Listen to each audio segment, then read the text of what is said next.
Welcome everyone to the fourth day of UN 2.0 week. My name is Chris Ernie. I head up the UN Futures Lab and I'm going to be your moderator and host for today. We're honoured to be convening Foresight Day at this year's UN 2.0 week, where we're going to be spotlighting strategic foresight in a high-level opening panel. We've got 9 side events, some of which already took place just before this event. And we've got a practical solutions expo session later today, which is going to be super interesting and exciting. If you're interested in UN 2.0 week more broadly, please visit the UN 2.0 week website. There's going to be a link shared in the comments section. And following that link, you're going to be able to see all of the events, the registration links, and so on and so forth. So welcome to today's session.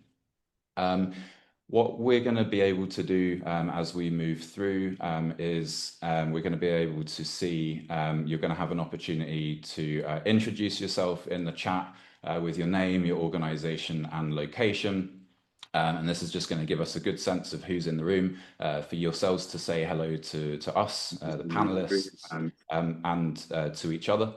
And with that, we're going to jump into the session. And so the first question, I suppose, is why UN 2.0? And of course, today's session is part of the UN 2.0 week, which is all about transforming the United Nations to meet the challenges and the opportunities of the 21st century.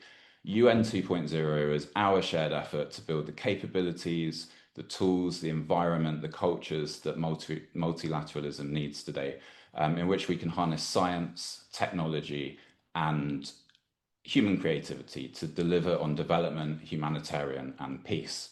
Now, within UN 2.0, there are, of course, 5 capabilities. And these capabilities are at the heart of what we do with UN 2.0. They've got the power to accelerate our joint work towards the global goals.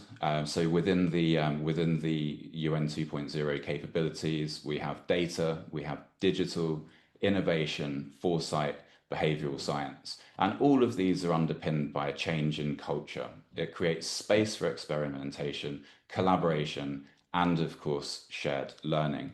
A couple notes on UN 2.0.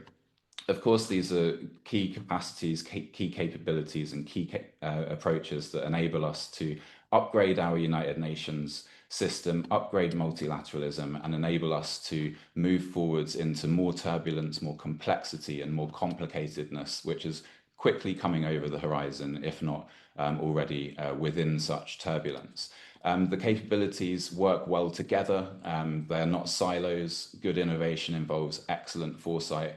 Excellent foresight involves an excellent grasp of data, and so on and so forth. There's interplay between the silos, and it's really just such an honor to be able to host this event today. Throughout today's session, you're invited to ask questions in the Q&A throughout the session.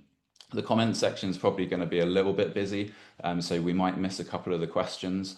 We certainly won't be able to get to all of them, but it is still useful and excellent for us to know what pressing questions you've all got about foresight in general or directed to specific speakers. And now to the high-level session, which reflects a shared commitment to embedding futures thinking across our mandates.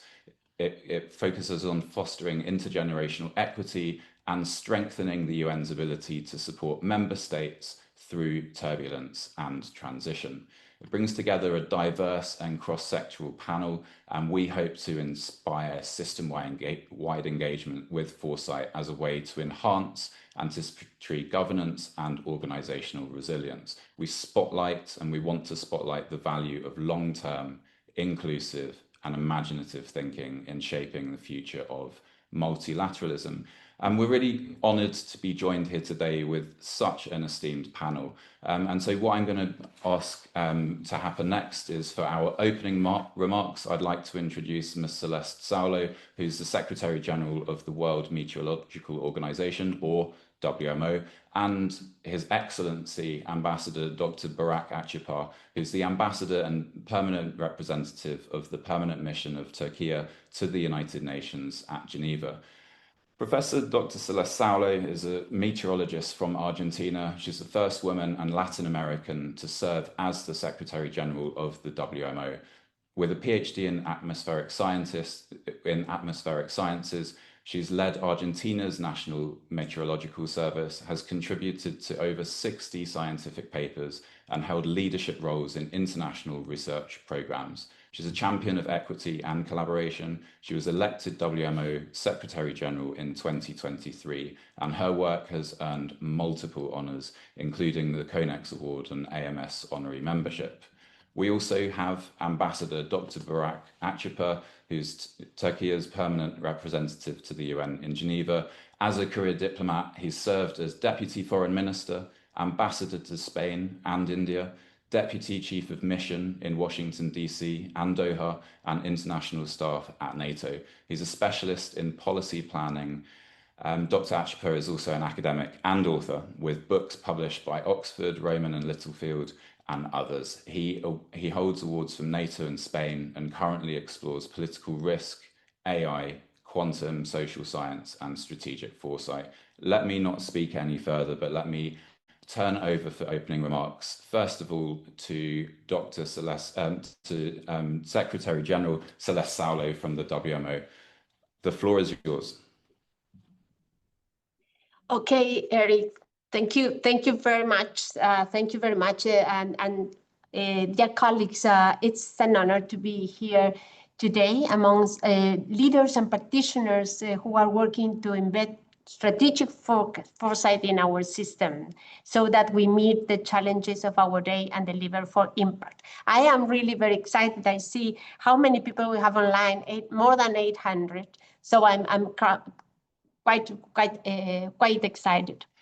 Let me share with you our experience on this journey. The World Meteorological Organization and myself are only beginning our journey in strategic foresight. But thanks to our partners from the UN Futures Lab, we have made tremendous strides in embedding foresight into the preparation of our next strategic plan.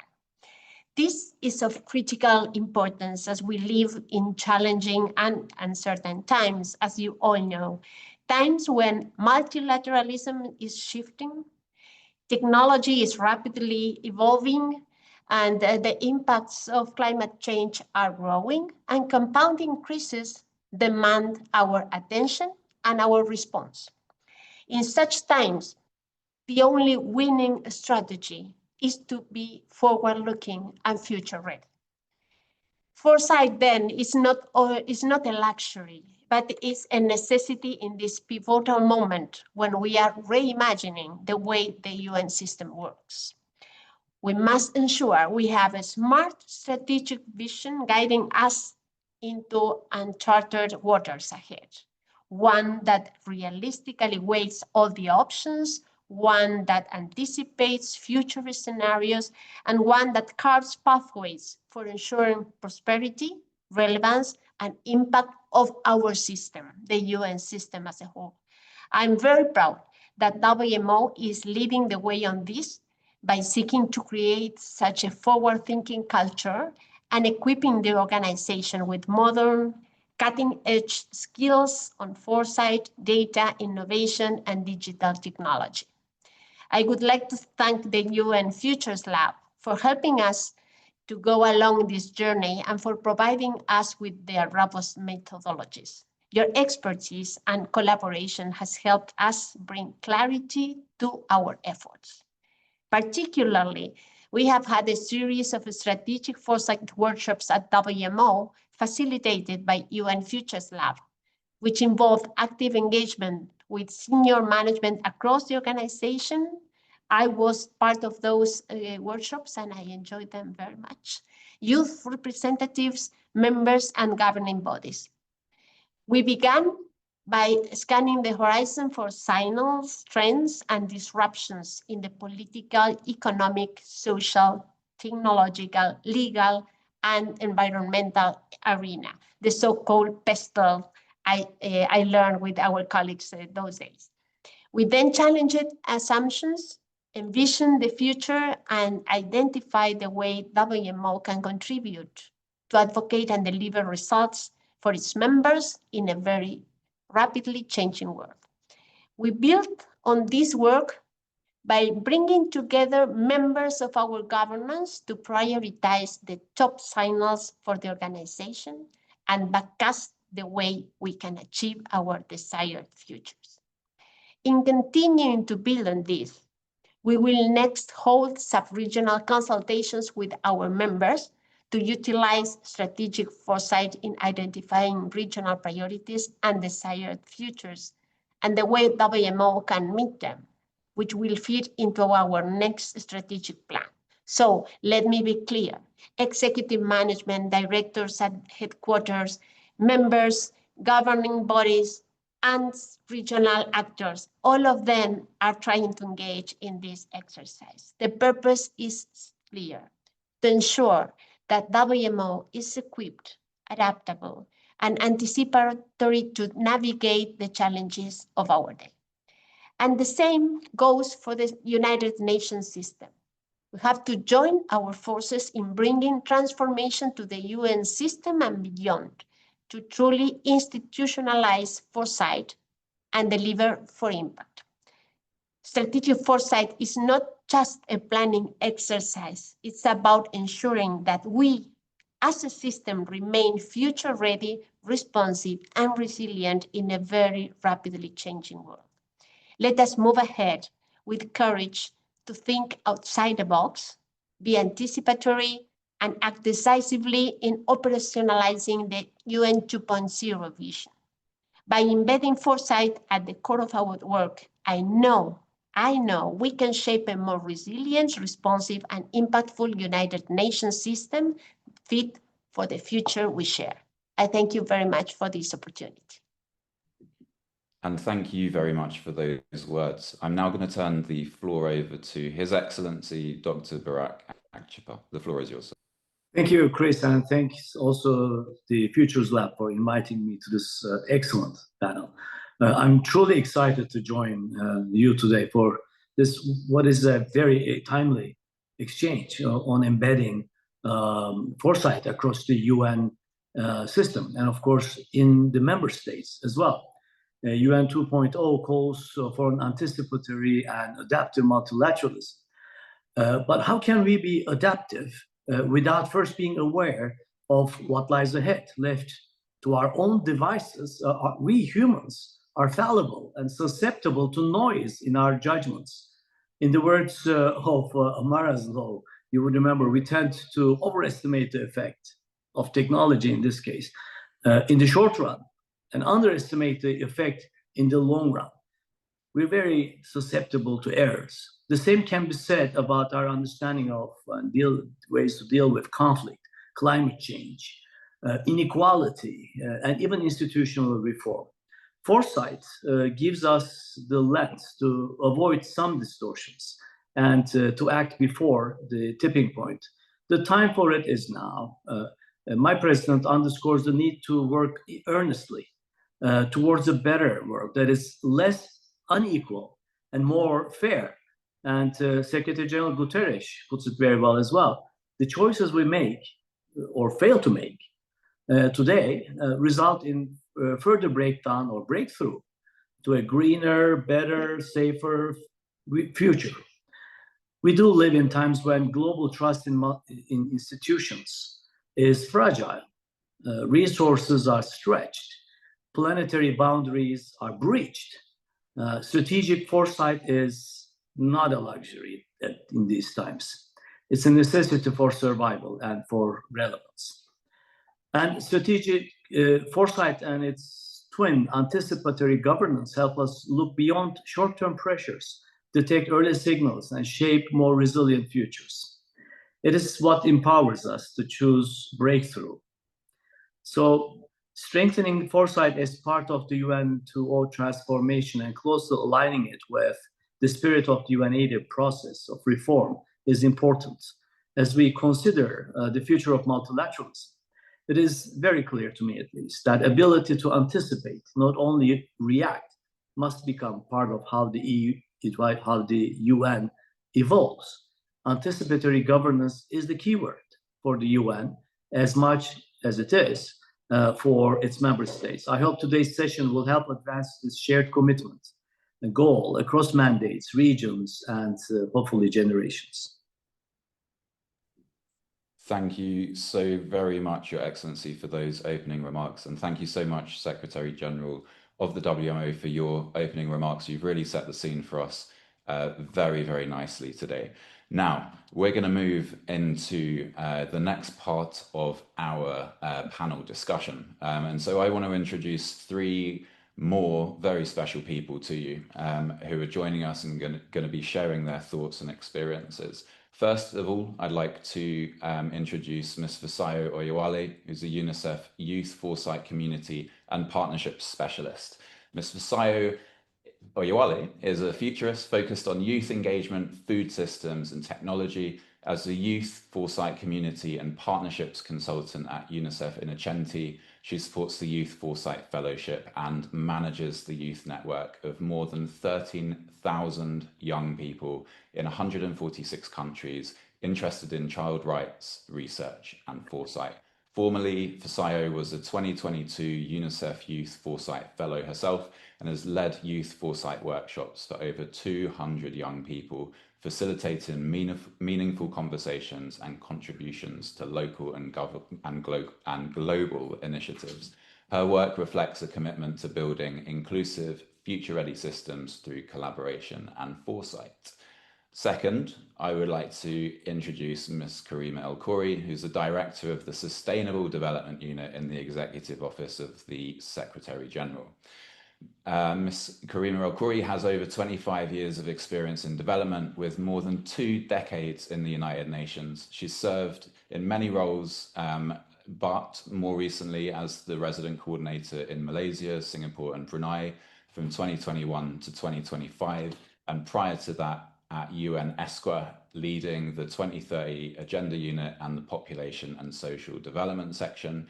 And thirdly, I would like to introduce Mr. Kim Stanley Robinson, author of the best-selling book, The Ministry for the Future trilogy. Kim Stanley Robinson is an American science fiction writer. His most recent books are The Ministry for the Future and The High Sierra, A Love Story. He went to Antarctica in 1995 and 2016, courtesy of the US National Science Foundation. He was a featured speaker at COP26 in 2021 and at the UN Summit of the Future in 2024. His work's been translated into 29 languages, and in 2016, asteroid 72432 was named Kim Robinson. Welcome to you all to this panel. Now, a question to each of you, and I'm going to start with Fisayo. UN 2.0 calls for a shift towards a more anticipatory and adaptive United Nations. In one sentence, if you can, please tell us what strategic foresight means to you and why does it matter now more than ever? Fisayo, over to you. Thank you so much, Chris. To keep it short, to me, foresight, I would say, is more or less like a way of life. I think of it as a mindset and a skill that we need to have, especially because we cultivate these in our everyday living, from classrooms to boardrooms. It's important that we incorporate this there. And foresight, I would say, it's not really about predicting the future. Instead, it's about using a set of tools and frameworks, as well as our imagination, to navigate uncertainty with purpose, make better decisions today, and build agency, especially for with children as well as young people, to shape our preferred futures. And at UNICEF Innocenti, we practice what we call youth foresight, which is coined from the intersection of meaningful youth engagement and strategic foresight. We go a step further here, using strategic foresight to sort of center the voices and lived experiences of children and young people, helping them to not just explore what might happen, but to also see how different futures could affect them and their communities. And this, I think, is what we need as individuals and institutions to be able to act with greater agency. Thank you so much. Thanks, Fisayo. All right, so we're going to move over to Karima. It's going to be the same question to you. I'm going to repeat it just in case, because we had a great intervention there from Fisayo. So UN 2.0 calls for a shift towards a more anticipatory and adaptive United Nations. please tell us what strategic foresight means to you and why does it matter now more than ever? Over to you. Thank you, Chris. Thanks, and happy to join this great panel and discussion. To me, strategic foresight is really a practice of thinking ahead, of training my mind to be able to make informed decisions, explore different trends and scenarios, but also test assumptions and really be able to assess the risks and prepare. And I think that corresponds, I think, to people that like to be ready and like, don't like surprises very much. So I think I'm part of that group. And I think, as Foresight was saying, it's not about predicting the future, but it's really strengthening the ability to navigate the unknown with more confidence and also with more flexibility to respond. Why it matters more than ever, perhaps because we just need to be ready to respond constantly to constantly changing realities. And how well we respond depends very much on that collective ability to decipher trends, to read into what appears to be inconsistent or confusing or a mix of developments that are not necessarily going into the same direction, and still be able to navigate that level of unpredictability and make some sound decisions. Thanks, Karima. And now I'm going to turn the floor over to Kim Stanley Robinson. Same question to you, please, sir. One sentence or more, I guess we're at now. Tell us what strategic foresight means to you and why does it matter now more than ever? Over to you. Yeah, I will try for one sentence of a kind of Proustian structure and length. I think that foresight is the acknowledgement of reality itself. It's a refusal of denialism or of escapism. It's a coping with reality and an acknowledgement that the biosphere is our extended body and therefore has to be taken care of. So foresight is like eating food in the morning. You fuel yourself for the rest of the day's activity. And it's a very central human activity that is more necessary than ever. Thank you. And thank you. All right, with that, so we're starting to dig into this, dig into foresight in a little bit more detail. Now, what I wanted to move us into is thinking about signals, thinking about trends, and thinking about urgency. So I'm going to turn the floor over to Your Excellency Achapa.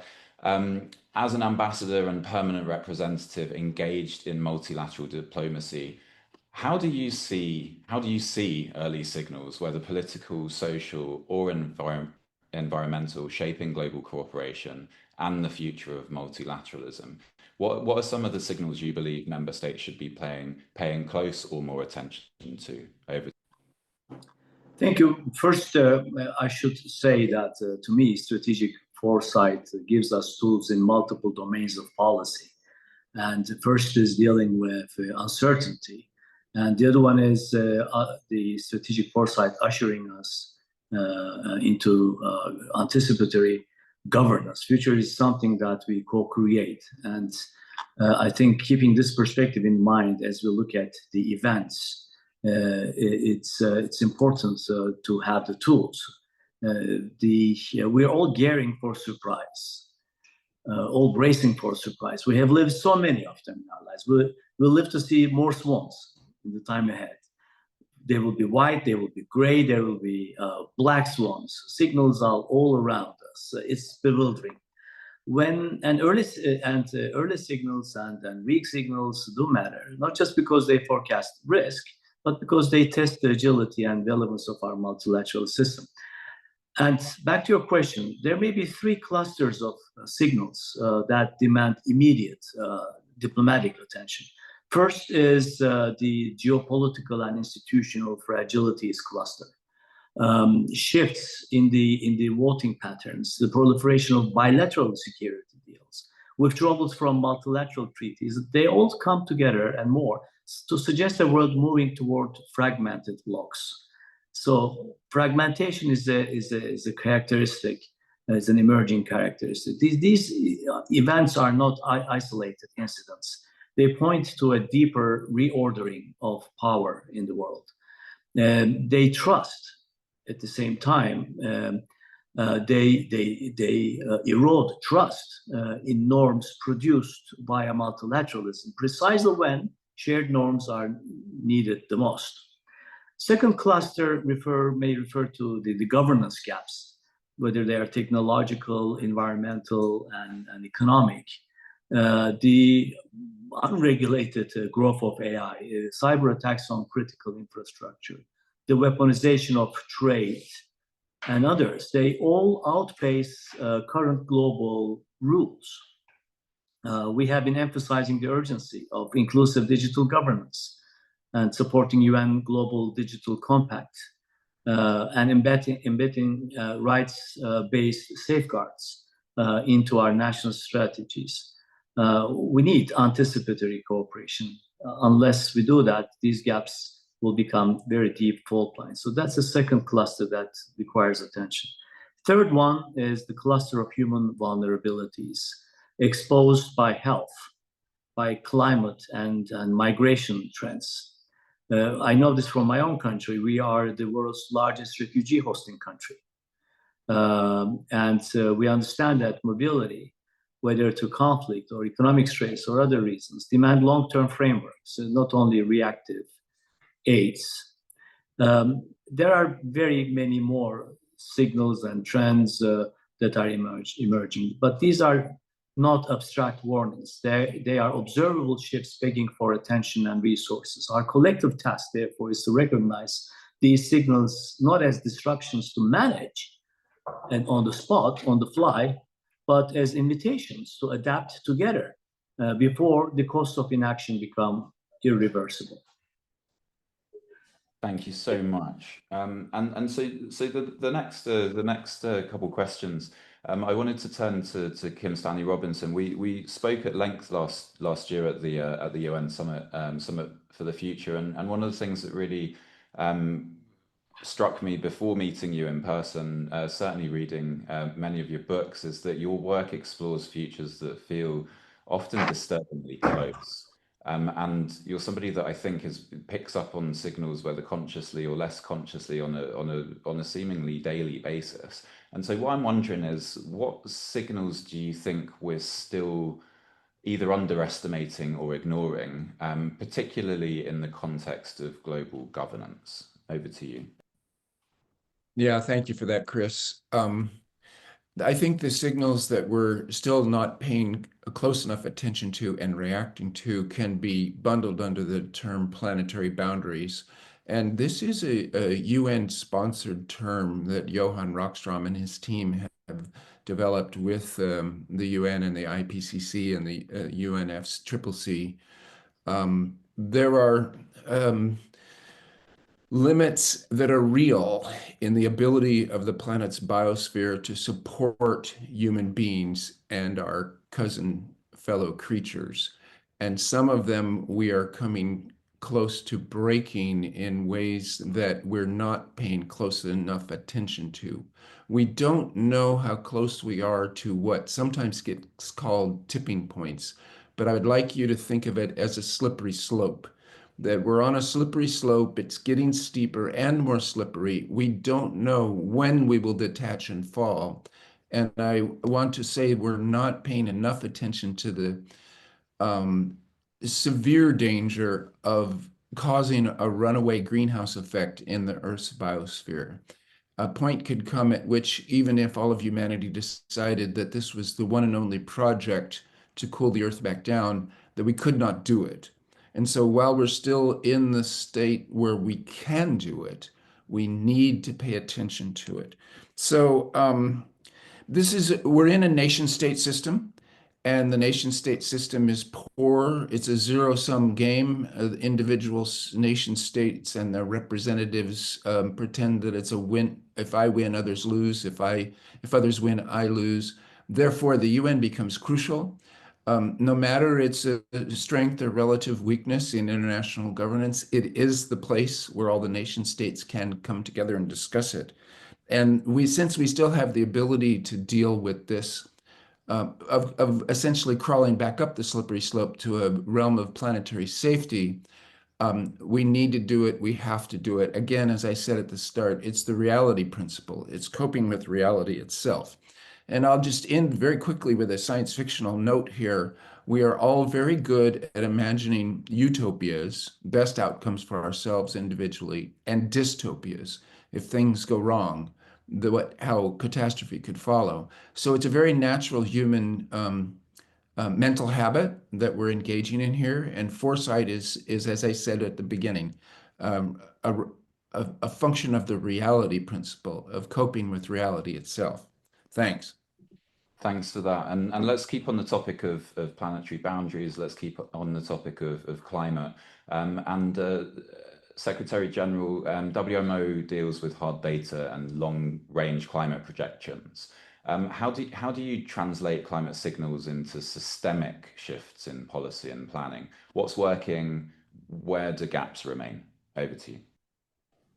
Okay, thank you, Chris, for that question. And I would say that as the core business of WMO, as you mentioned, is to gather all the climate information, all the current information on the variables that we were speaking about, that Kim Stanley was speaking about, and trying to gather this information for decision making, you know, on a daily basis, on an hourly basis, and then try to gather that into reports that make more sense, are more comprehensive. So in terms of what is working, I would say that the international collaboration, data gathering and data sharing is something that is working.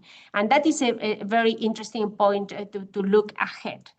In terms of long-range climate projections, they are also opened, and this is a tool that every single country can use. But as you also know, we have more extreme events. We are more exposed. We spoke about tipping points. So we are certainly, the vulnerability of the system is huge, and we don't know where this ends on how it will show the most critical aspects of the challenges we face. So I think that what we need are stronger partnerships. This is something that is not working that well. When I see, okay, the National Meteorological and Hydrological Services are contributing to the system, but at the same time, there is a kind of mistrust in science, and the multilateral system is moving, is shifting. We need, again, strong partnerships. And that is something that is not really yet in place. We need to build partnerships with the private sector, NGOs, academic sectors, and many others that need to take responsibility also in this foresight vision. It's not about just sharing their opinions, it's about taking responsibility. As I see here, our person, that's nice to see the young engagement and empowerment, because in the end, they will be the ones taking action and leaving the planet we are currently trying to rescue. You know, so I would say that yes, we have many good things in place, but we need to build a stronger partnerships to make sure that we navigate this crisis in a good way forward. So we should be able to respond to not only the climate crisis, but as I said before, the multifaceted crises that we are exposed to. Thank you. Thank you for that. And you'd mentioned you'd called out Fisayo, and indeed this is the person that I wanted to move to next, because Fisayo, you've worked at the intersection of tech, youth engagement, you've looked at futures thinking. I wanted to ask you, how can we ensure that the signals we're picking up are not just from privileged, well-resourced voices? Yeah, thank you so much, Chris, for that question. And I love the fact that I'm coming after Celeste to actually speak. I think I would really kick off from what signals are. And from my own understanding, I think of signals as these early whispers of change or emerging issues. They are scattered all about and can also be very subtle. But the danger that we see times and times again is that when we pay attention to signals that are coming from well-resourced or dominant voices and missing those from less visible communities, this could come back later to cost us, because these quieter signals that we ignore often grow to become major shifts or trends that then we are forced to react to. But to speak to the question on inclusivity, I think to ensure this, we need to be extra intentional, especially about who are the people that are doing this scanning, and more importantly, to ensure that there is this diverse representation from region to background, socioeconomic status, and lived experiences of people. And this is one thing that we've prioritized with the UNICEF Youth Foresight Fellowship, where we have fellows that we've recruited from all regions of the world, and they are currently scanning for signals on the futures of education. And when they engage in this activity, we encourage them to cast a very wide net. When they are looking for these signals, they look at everything from news to social media to books and even conversations, as well as pop culture, just to ensure that the signals that they are seeking or scanning for are not just from academic papers or expert reports. Another thing that I want to point to is that when we validate signals through the traditional or the privileged lenses, we risk reinforcing existing biases that exist, and they're missing on very important insights that we need to create a very inclusive futures, which other panelists have also spoken about. Finally, I would say that we need to broaden who scans and what even counts as a signal to start with. And this is one way in which we can make Foresight to be truly global, democratized, inclusive, and grounded. Thanks, Foresight. Excellent, excellent insights. Thanks for sharing those with us. Okay, so all right, so here's a tough one for you then, Karima. Sorry for this, but all right, so embedding Foresight across the UN isn't just about workshops and reports, clearly. It's also about power, it's about process, and it's about persistence. So where do you think we're actually seeing Foresight being translated into decision-making at the system level? Thank you for this one. Look, my first thought in trying to answer this question is really looking at Foresight and how it is connected to the other four components of this quintet of change. And I think its robustness very much relies on the other, four and plus perhaps. So on data, on our capacity and readiness to innovate, on the change of behavior that is necessary to really engage and make sense of this, how to come out of the comfort zones and whether they're cultural or other, how to use tools that we're not familiar with. And I think this is the main challenge. It's not a standalone intellectual exercise that is done in a solitary way, but it is a bit of a community type, a system type of exercise, because we see things differently when we work together, and I think that is important, and to be able to do that shift, to doing things differently, I think you do need a movement of that cultural kind of approach. My most recent experience, and perhaps this is not the whole system, but at least the system in which I was functioning, most recently, and as a resident coordinator in Malaysia, leading the UN country team, we engaged in an exercise which is a typical exercise before you finalize the cooperation framework with the country in which you work, which is the common country analysis. And that common country analysis is also an intellectual exercise, but it's also a very interesting process by which you do an analysis of the situation, from all different perspectives, looking at the political, demographic, population, and development, environment, climate, different aspects, and of course the economy. and deciding in a way, how that analysis is going to inform the decision making. And in that, we got in a chat with the Global Pulse and Future Labs colleagues and decided that we're going to have an integrated approach and also apply strategic foresight.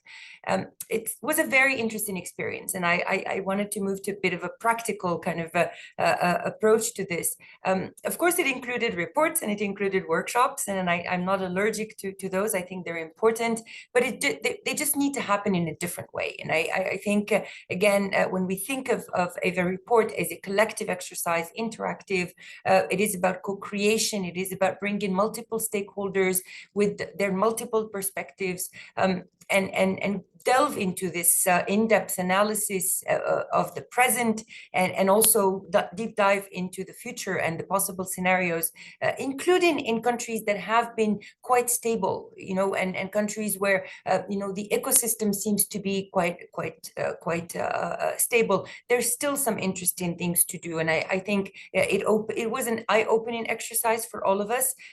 Some were skeptical and weren't really sure, why are we doing this? We know exactly what's going to happen, but we don't really know what's going to happen, because there is the regional dynamics, there's the global geopolitical aspects, and all of this affect the country and its trajectory, and I think this is again one way of how the UN country team, as the system of development of the United Nations in place, engaged in that exercise, and it helped us very much with the prioritization, because again, you have a whole set of possibilities, but then what do you do? Where do you go first? What do you prioritize?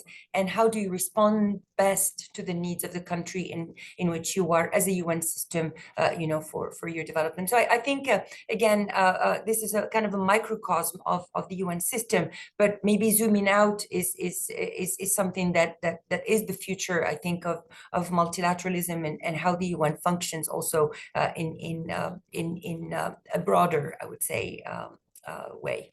Yeah, over from me. Thanks, Karima. All right, look, we've gone hugely over time on every single section that we were going to do anyway, but we're covering great ground, and we're really digging deep here. I'm going to turn over to the ambassador next for the next question, and then as we move forwards, I'm going to be cherry picking some of the questions we prepared prior to starting. Ambassador, currently work at the permanent mission of Turkey to the United Nations at Geneva. So from your perspective, in multilateral diplomacy, what political or institutional conditions enable foresight to meaningfully influence decision making? And that's a special one just for you, sir. You're just muted there. Okay, sorry. I think for foresight to influence multilateral decision making meaningfully in a meaningful manner, three conditions must align. One is, as you mentioned, political will. The other one is institutional integration, and of course, I would add global inclusivity into this. Political will, first and foremost, remains foundational. Foresight cannot be treated as a luxury or a side exercise. It must shape how we prioritize, how we allocate resources, and build partnerships. Integrating foresight into national climate action, into digital transformation, into regional diplomacy, into things that we can touch and see and negotiate. This is crucial.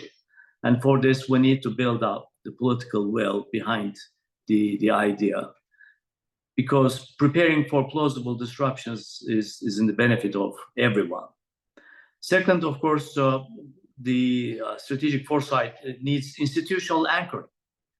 We need to be firmly anchoring this. The horizon scanning or risk mapping exercises and the like are extremely valuable, but they must be embedded into decision cycles, informing budget planning again, mandate reviews, crisis preparedness, the concrete steps that we take. It's not enough to forecast risk. we must, as institutions, the institutions must build routines that act on these forecasts. I think that's why today's discussions are so crucial, and your initiatives at the Futures Lab are so timely. Thirdly, and I think this is quite important as well, foresight must be globally inclusive. I'm like many around the world who are disturbed by the unfathomable inequality raging in the world. Technological disruptions will probably further amplify the gap between the rich and the poor. Unfortunately, the same is valid for anticipatory governance, which also runs the risk of leaving behind those who do not jump on the train and develop capacity. For many countries in the global south, consequences of global disruptions arrive early and intensely. If foresight is to gain traction, it must reflect shared ownership, not external imposition. Building local capacity around the world, for this matter, is crucial. Not just pockets of knowledge, but effectively worldwide knowledge. And for this, we hope to attack this actually here in Geneva, International Geneva, together with the UN and via South-South cooperation, and by planning to invest in regionally grounded foresight capacity. Ultimately, the test for multilateralism and the United Nations is whether foresight moves from strategy papers into how we design mandates, allocate funding, and form coalitions. Not just a tool for anticipation, but one for transformation. Thank you. Okay, all right. So Kim, I want to make use of your imagination here. So if you could design one foresight-informed UN policy or UN mission today, what would it look like, and what future do you think it would be preparing for? Thanks for that, Chris.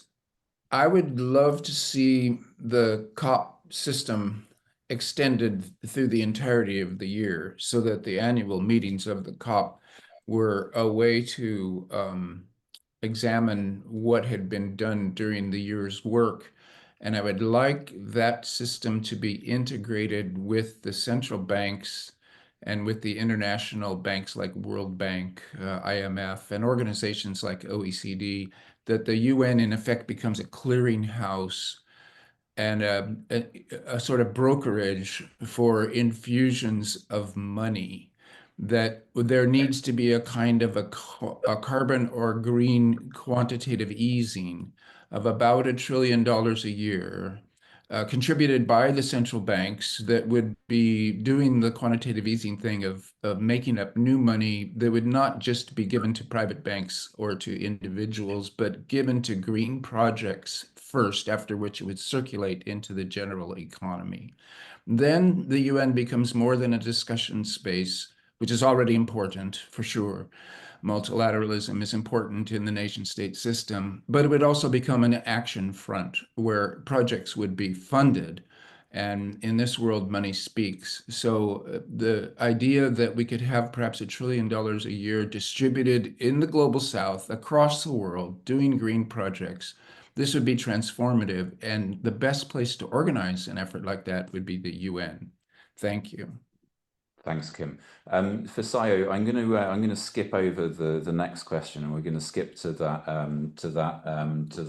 lightning round 4. And so what I wanted to ask of you is, if you could imagine we're 5 years into the future, what would success look like if we truly embedded foresight into the UN system? It's so hard to come after Kim, but I'm going to attempt this. So ideally, I'm thinking in the next 5 years, the dream would be to have learned from the bright spot of good foresight practice, and the type of foresight that we see within our institutions and agencies are those that are participatory and inclusive. And this has come up also in this conversation from earlier. And then we are also working hand in hand with communities, not just thinking about we are supporting communities, but instead we are working with them to ensure that outcomes of these conversations or this participatory foresight exercise inform our strategies as well as our priorities. And in this case, I would say that success would mean that we have moved from reacting to crisis to anticipating early changes and then taking action on those early signals that we are picking up. That would mean that we are, not reacting. We are not just reacting to what's urgent, but prioritizing what is emerging. So that also helps us build this anticipatory capacity and governance that we're talking about earlier. We should also have our institutions and agencies as well as entities being fortified with anticipatory capacity and coming up with future-proof policies that are inclusive and then also participatory. They are not top-down, but they are bottom-up and then not reactive, honestly. And I think strategic foresight being woven into how we plan, fundraise, prioritize projects from project design to policy influence would also be extremely important. One of the things that I'm thinking about is also leveraging collective intelligence, generating new types of knowledge that are community-based, evidence-informed, and also futures literate. And this should be grounded in various experiences, including that of the youth and underrepresented groups, while also elevating the child rights agenda.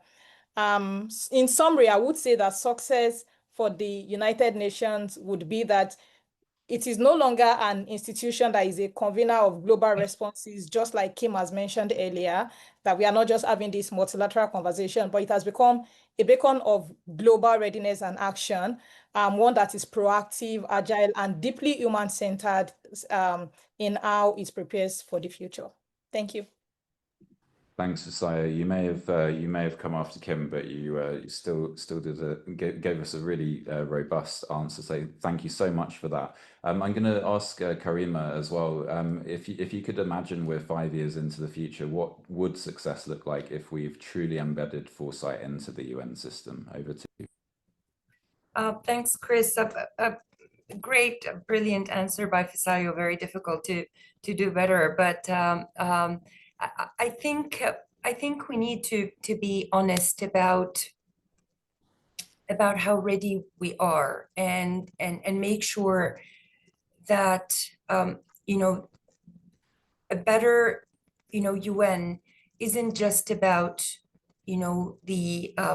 the people that work in the UN, that would be future ready and have that ability and the skills, and we're all, changing our toolboxes, to make them better, upgrading, and I think the challenge is and what I would like to see change is the environment in which we operate. It's very difficult to have a future ready, workforce in an environment that that might be perceived as too rigid for that workforce to operate effectively.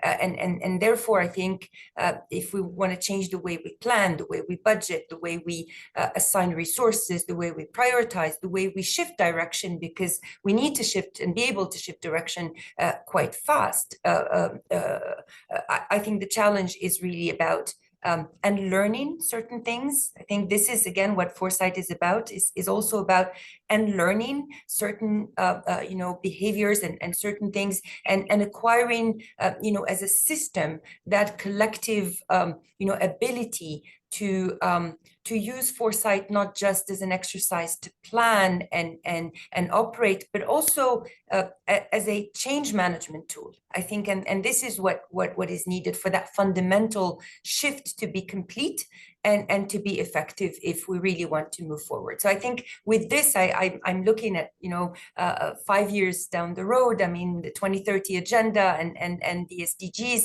We will be questioning. We're already asking ourselves how far we've gone, but that clock is ticking. And I think to be able to imagine a future of development beyond 2030, taking stock of what has been achieved, but also our shortcomings, I think requires a system that is more agile to develop something with our member states that makes sense and continues to have the ambition, but also the reality of the possible futures that we might have to face. Thank you. Thanks, Karima. All right, we're going to do a one-sentence round here because we're right at the top of the hour, and I'm so sorry we didn't have time to get through all of the questions. But so the last question for each of you, and this is going to have to be very short.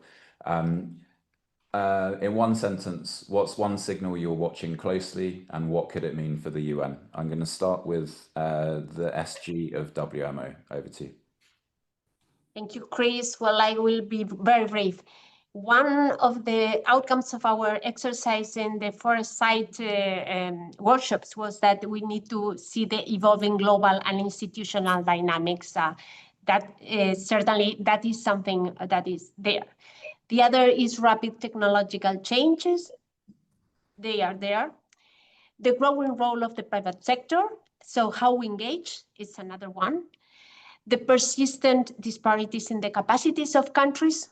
We need to deal with this huge gap between developed and developing partners, and all the existential threats that are associated, for example, with sea level rise. So for me, in a nutshell, those are the big things that we need to take into consideration.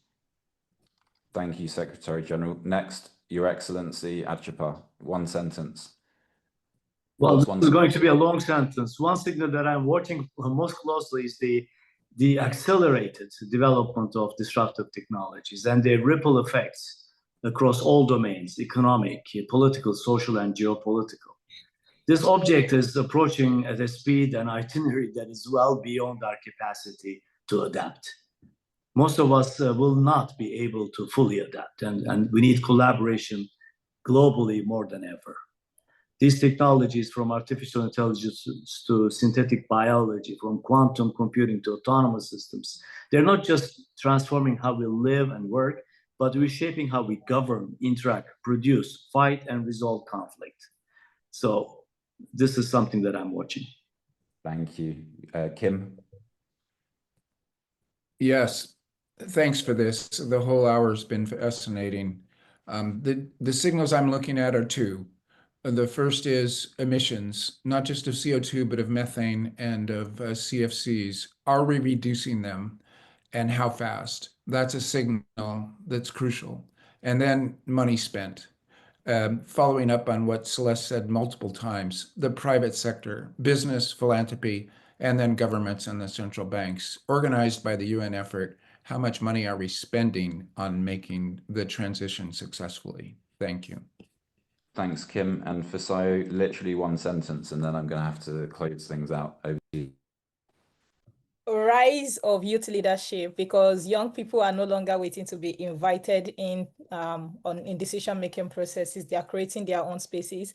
And to speak to the implications for the United Nations, it is challenging how we think about participation and engagement, and we should start thinking about this as a way to bring about shared leadership. And I think if we do this very well, it could bring about intergenerational trust, unlock new ideas, and then reimagining governance.